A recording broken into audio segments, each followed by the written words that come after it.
এই কোঠাকে উৎখাত করতে গিয়ে ৭১ আমাদের রণাঙ্গনে আমাদের বীরেরা জীবন দিয়েছে, সেই কোঠার জাতাকলে পড়েছে দেশের ছাত্র সমাজ। আমি যতক্ষণে কথা বলতেছি আমাদের এই প্রিয় মাতৃভূমি বাংলাদেশের রাজপথ এখন ছাত্রদের রক্তে রঞ্জিত হয়েছে কিনা বলেন? হয় নাই? নিঃসন্দেহে যারা রাজপথে জীবন দিচ্ছে, যারা জীবন দিল, আল্লাহ পাক রব্বুল আলামিন তাদেরকে শাহাদাতের মর্যাদা দান করবেন। আর যারা ইয়াজিদের পক্ষে, স্বৈরাচারের পক্ষে যারা জীবন দিচ্ছে, এদের মৃত্যু হবে ইয়াজিদি মৃত্যু, এদের ঠিকানা হচ্ছে জাহান্নাম। কারণ আল্লাহ পাক রব্বুল আলামিন মানুষের রক্তপাত, ন্যায় অধিকার প্রতিষ্ঠিত করার জন্য যে কোনো মানুষ তার মতকে প্রকাশ করতেই পারে, এটা তার অধিকার। আমার আপনার কলিজার টুকরা সন্তানেরা, আমাদের প্রিয় ভাইয়েরা, আজকে যারা নির্যাতনের শিকার হচ্ছে, আমি যখন এই পাশে একটু দেখেন, ইয়াজিদ শব্দটার সাথে মুহররম মাসের একটা পরিচয় পাওয়া যায় না? ইয়াজিদ কে বলেন তো? ইমাম হুসাইনের হত্যাকারী। ইয়াজিদ নামটা ভালো, কিন্তু ইয়াজিদ যেদিন থেকে রসুলের দৌহিত্র ইমাম হুসাইনকে হত্যা করেছে, সেদিন থেকে ইয়াজিদ নামটা মানুষের জন্য ঘৃণার। ঠিক কিনা বলেন? এখন পর্যন্ত কারো নাম ইয়াজিদ রেখেছে এরকম পেয়েছেন? বলেন, পেয়েছেন? অথচ ইয়াজিদ নামটা দেওয়া কার? রসুলের বিশিষ্ট সাহাবী, কাতেবে ওহী, আমিরে মুআবিয়া রাদিয়াল্লাহু তাআলা আনহুর সন্তান ইয়াজিদ। একজন সাহাবী তার সন্তানের নাম ইয়াজিদ রেখেছে। সাহাবারা কি নিজের সন্তানের নাম খারাপ রাখতে পারে?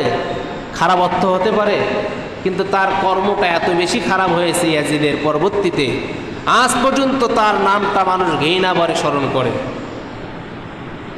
আজ থেকে 5 বছর আগে যখন এদেশের বিশেষ একটি দলের বিশেষ কিছু লোকদেরকে ফাঁসি দেওয়া হয়েছে, তখন রাজাকার নামটা দিয়ে তাদেরকে ব্যঙ্গ করা হয়েছিল। আমি আজকে দিনাজপুর গিয়েছিলাম, আসতেছি হঠাৎ করে ট্রাফিক জ্যামের মধ্যে পড়ে গেলাম। মানে আর গাড়ি আগায় না, গাড়ি থেকে নেমে সামনে দেখতেছি তুমি কে আমি কে, আর বাকিগুলো বলতেছে রাজাকার রাজাকার। সুবহানাল্লাহ বলেন না? সুবহানাল্লাহ বলেন।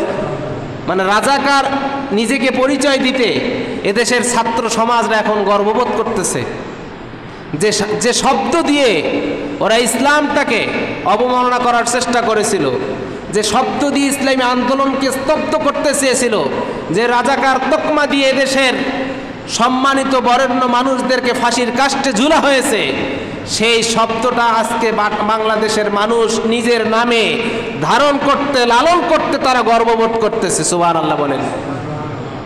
আর যে মুক্তিযোদ্ধা নাম দিয়ে যারা এই বাংলাদেশের মানুষের অধিকারকে নষ্ট করতেছে, এই মুক্তিযোদ্ধা, এদেরকে মানুষ ঘৃণাভাবে পড়ে। পাকিস্তান আর বাংলাদেশ আলাদা হওয়ার এটাও একটা কারণ। পাকিস্তানিরা এই বাংলার মানুষদেরকে চাকরি দিত না, কারণ তাদের ভাষা বাংলা, এটাই তাদের অপরাধ। তারা উর্দু জানতো না। চাকরির ক্ষেত্রে তাদের কোঠা ছিল ৭০%, আর এই বাংলার মানুষের কোঠা ছিল 30%। এই কোঠাকে উৎখাত করতে গিয়ে ৭১ আমাদের রণাঙ্গনে আমাদের বীরেরা জীবন দিয়েছে, সেই কোঠার জাতাকলে পড়েছে দেশের ছাত্র সমাজ। চাকরি নিতে যাবেন, ৭০% কোঠা, মেধাবীদের কোনো মূল্যায়ন নাই। এখনো কিভাবে, আমি অবাক হয়ে যাই, এখনো কিভাবে মুক্তিযোদ্ধা বেঁচে থাকে। আচ্ছা, বাংলাদেশ স্বাধীন হওয়ার কয় বছর চলছে বলেন? 53 বছর চলছে। কয় বছর?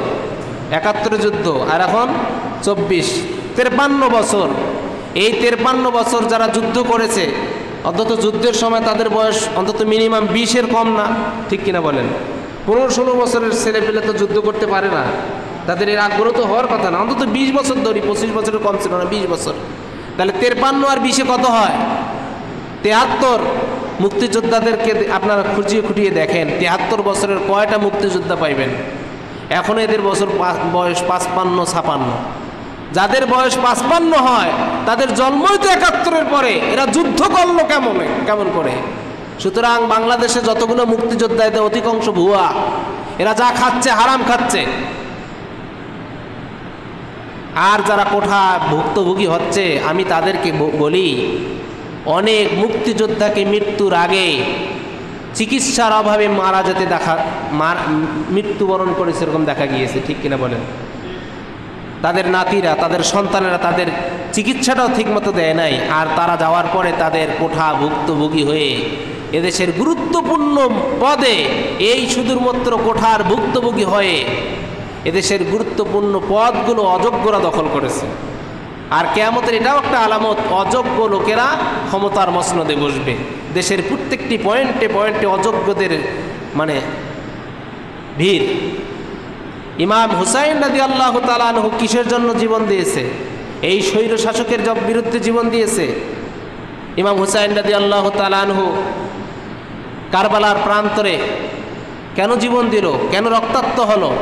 কারবালার ঘটনা যা আমরা শুনি, শিক্ষা নেই কি বলেন?